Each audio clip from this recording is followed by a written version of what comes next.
આદિ નદી આપણી માટે ગંગા છે, આ દેશનો કંકર કંકર અબ્બરી માટે શંકર છે. અને અમે જીવીશું તો પણ આ ભારત દેશ માટે, અને મરીશું તો પણ આ ભારત દેશ માટે.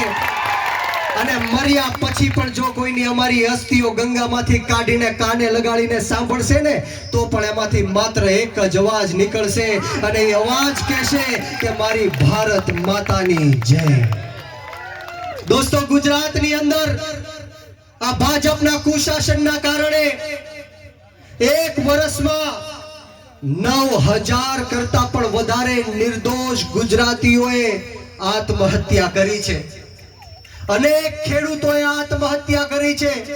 આ ગુજરાતની અંદર દરેક દિવસે 2 યુવાનો આત્મહત્યા કરી રહ્યા છે.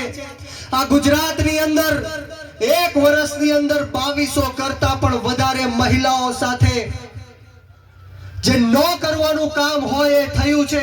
હમણાં જ તાજેતરમાં સમાચાર આવ્યા કે ગુજરાતની અંદર માત્ર 5 દિવસમાં 3 નાબાલિગ દીકરીઓ સાથે રેપના બનાવ બન્યા. અને ન કરવાનું કાર્ય આ નરાધમોએ કર્યું. ત્યારે અનેક મોટી સંખ્યામાં મારી માતાઓ બહેનો બેઠી છે, મારી દીકરીઓ બેઠી છે.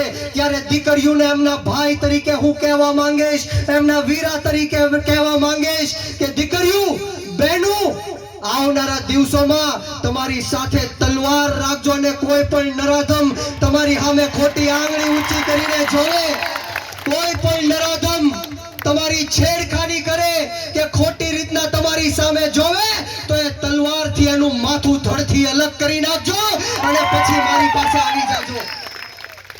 આ દેશની અંદર ન્યાય મેળવવા માટે અનેક સમય લાગે છે મિત્રો. ત્યારે દિવસે ને દિવસે આપણી માતા બહેનો ઉપર દુષ્કર્મનું જે કાર્ય થતું આવતું હોય છે, ત્યારે આપણે સૌએ જાગૃત થવાની જરૂર છે. આપણે સૌએ પોતાની આત્મા જગાડવાની જરૂર છે.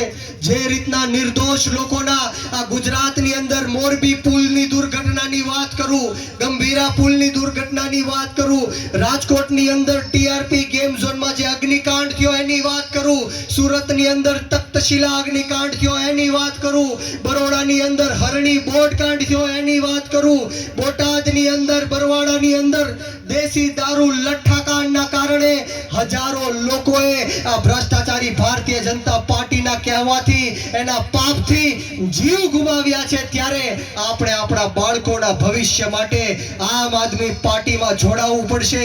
આમ આદમી પાર્ટીમાં જોડાઈને આ ભ્રષ્ટાચારીઓને જડબાતોડ જવાબ દેવો પડશે. ત્યારે અનેક યુવાનો અહીંયા ઉપસ્થિત છે.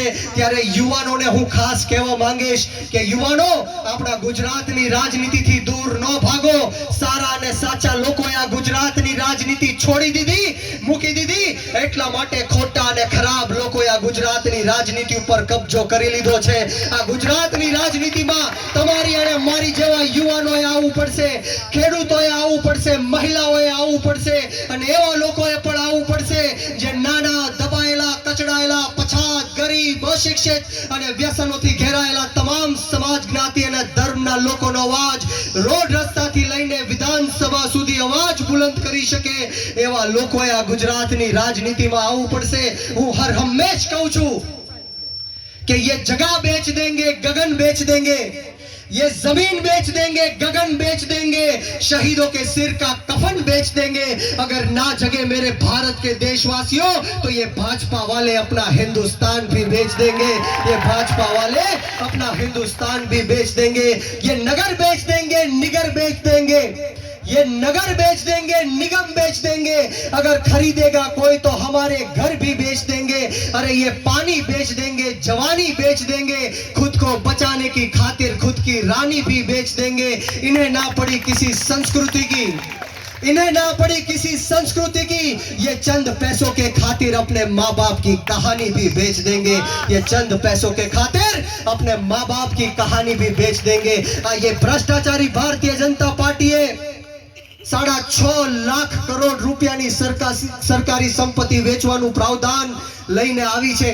આપણા દેશનું એરપોર્ટ વેચી દેવામાં આવ્યું, રેલવે સ્ટેશન વેચી દેવામાં આવ્યું, પોર્ટ વેચી દેવામાં આવ્યા, રોડ રસ્તા વેચી દેવામાં આવ્યા, વીજળી વેચી દેવામાં આવી, પાણી વેચી દેવામાં આવ્યું, બેંકો વેચી દેવામાં આવી, LIC વેચી દેવામાં આવી, કોલ ઇન્ડિયા વેચી દેવામાં આવ્યું, BSNL વેચી વેચી દેવામાં આવ્યું. આખે આખું ભારત દેશ આ ભ્રષ્ટાચારી ભારતીય જનતા પાર્ટી વેચી નાખે છે. ક્યાંથી મળશે આપણા યુવાનોને સરકારી નોકરીઓ? એ સવાલ આપણે ખુદને પૂછવો પડશે. ત્યારે આપ સૌને એટલી જ વિનંતી અને આશા સાથે મારી વાણીને વિરામ આપીશ કે આવનારા દિવસોમાં ચૈતરભાઈ વસાવાના નેતૃત્વમાં આપણે સૌએ આગળ વધવાનું છે. આખા ગુજરાતના 54 લાખ ખેડૂતોના દેવા માફ કરવા માટે, MSP કાયદો બનાવવા માટે, ખેતરે ખેતરે સિંચાઈનું પાણી પહોંચાડવા માટે, કૃષિ પંચ અને લાંબા ગાળાની કૃષિ નીતિઓ બનાવવા માટે, ખેડૂતોને 24 કલાક મફતમાં વીજળી મળે તે માટે આપણે સૌએ જાગૃત થવાનું છે, એક થવાનું છે. આવનારા દિવસોમાં આમ આદમી પાર્ટી તમારા બાળકોના ભવિષ્ય માટે આગળ વધવા જઈ રહી છે. ત્યારે આ ભાજપને મોરે મોરો દેવો છે કે નથી દેવો? ભાઈ અવાજ નથી આવતો, બંને હાથ ઉપર કરીને કયો, આ ભાજપને મોરે મોરો દેવો છે કે નથી દેવો? તો હું અહીંથી નારો આપીશ,